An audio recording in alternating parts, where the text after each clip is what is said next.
sustain the fight? And of course, with the winter coming, do you think they can sustain the military gains and continue forward with the current level of assistance? And Minister Prabowo, if I may, you're meeting with Secretary Austin, as you said, just days after meeting with your Chinese counterpart, Wei Fenghe, to announce new joint military exercises that are being resumed. But despite pressure from Western allies, you haven't dropped Indonesia's defense deals with the Russians and the Chinese, and you don't have many specific deliverables to announce today at your meeting with Secretary Austin. Does this signal at all that Indonesia is moving more towards China as a security partner? Thank you. I'm not sure I get the essence of your question, in the sense that we do not cease our defense procurements from Russia and China. Is that your question? Correct. Yeah. You don't have any new deliverables, it appears, with the United States regarding that, and despite pressure from Western officials, you haven't given up those deals. So I'm just curious how you see China as a security partner in that. We have a long-standing relationship with Russia and China. We have relationships with Russia for many, many years. Our military uses Russian equipment. This is from many decades. And as I mentioned just before your question, our relationship with China is also very good. So our American friends know this and respect this. And our American friends do not pressure us, have never pressured us to cease our relationship with China. So we value our relationship with China. And as an independent and sovereign country, we reserve the right to use and acquire equipment from many, many countries. That's, I think, my answer. Jack, yeah, Jack, in terms of your question on Ukraine, I think you know, to this point, we've provided over $20 billion worth of assistance to Ukraine. And we've heard us say that we'll continue to support Ukraine for as long as it takes. And you also know that this is an international effort, and you know that the entire I host a Ukraine Defense Contact Group meeting every month that consists of ministers from not only from NATO but also from other countries around the globe. From the very first meeting, they have remained very committed to providing Ukraine as much assistance as we can provide Ukraine for as long as it takes.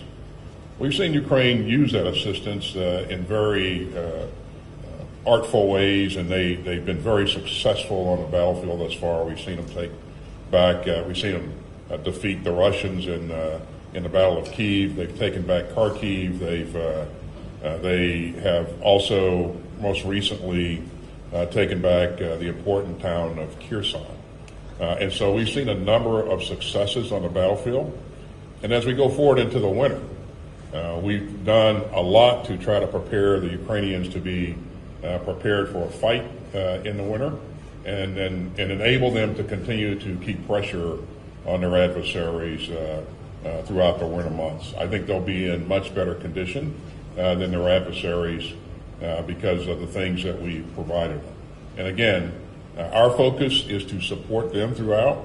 Their focus is to make sure that they're doing everything to take back every inch of their sovereign territory. So hard to predict how things will evolve and on what timeline, but we're in this in support of Ukraine for as long as it takes.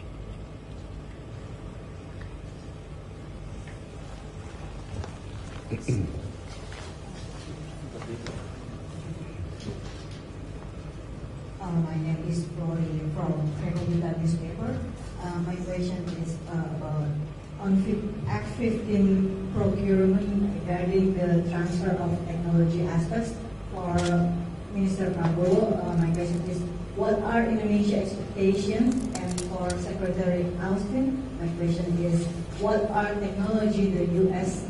willing to provide to have interoperability with Indonesia Air Force? Thank you. About the F-15, negotiations are continuing, and we are in advanced stages of that negotiation. And I think now is it will be dependent on, of course, the Indonesian government to finally decide the go-ahead at this time. Because, as you know, the priority of the government now is to control the COVID-19 pandemic and to be prepared for the impact on the food situation, food security of Indonesia, and the impact on inflation caused by the rise of the energy prices around the world. So the impact of the Ukraine war is very real, and all the warnings from international institutions, from the World Bank, the IMF, the ADB, etc., and the warning about the climate situation next year, the El Nino, which will mean a long dry period which can impact our food production. This, of course, will factor in the final decision of the Indonesian government.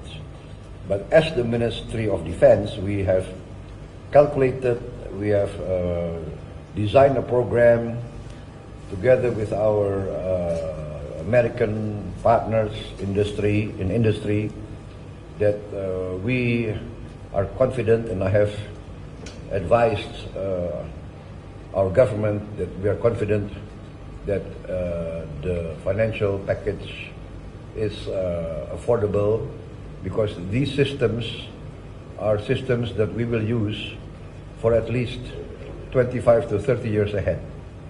And we are in close discussions with Boeing for joint cooperation with our aviation industry, PTDI, GMF, dan sebagainya. Thank you. Well, we certainly support the minister's efforts to continue to modernize their defense systems and capabilities, and we want to be helpful in any way we can, continue to be helpful in any way we can. As you know, you already have a healthy contingent of F-16s.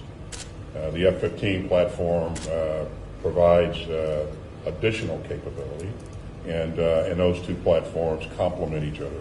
Just as you see in the U.S. forces, we have a number of different types of platforms that work together. Now, the acquisition of the F-15 certainly increases interoperability. It enables our ability to share information, and as we train on those platforms, we'll train together to make sure that we're using common policies and practices, and I think that will increase the overall capability of in terms of total capability. So I think this platform brings a lot if the leadership decides to go that route, and I hope they do. But again, in terms of specific instrumentation and capabilities, that's not something that I could address in this forum. Our final question will go to Jennifer Jacobs, Bloomberg News. Minister Prabowo, on the Boeing fighter jets again, can you reach a deal on those jets by the end of the year, do you think? And is Boeing okay with Indonesia's request to pay for the jets in installments over time? And for Secretary Austin, sir, On Elon Musk and China, some U.S. officials have been discussing whether there might be some potential national security risks from his business ventures. And Mark Warner, the chairman of the Senate Intelligence Committee, recently said that no American was more beholden to China than Elon Musk. Wondering if you'd be willing to share some thoughts on that, please, sir. Well, I certainly don't want to make any comments on any specific individuals.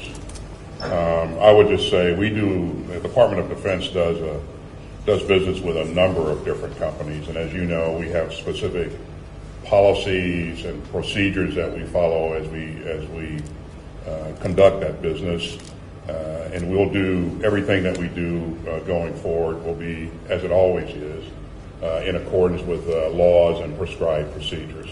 And I'll just leave it at that.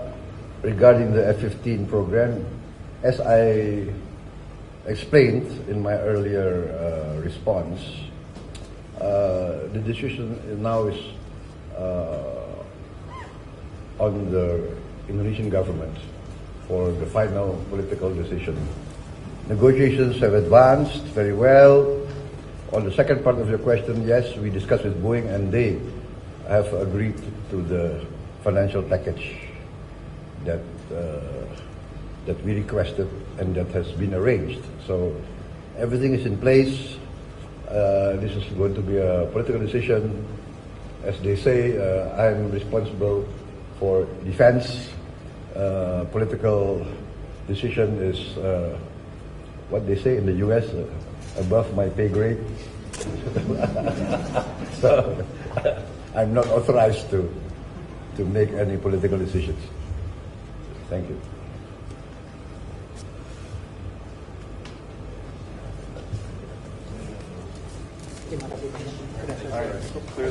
Okay, thank you very much, ladies and gentlemen. Thank you very much.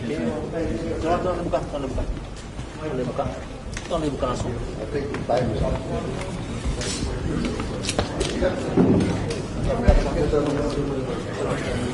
Thank you.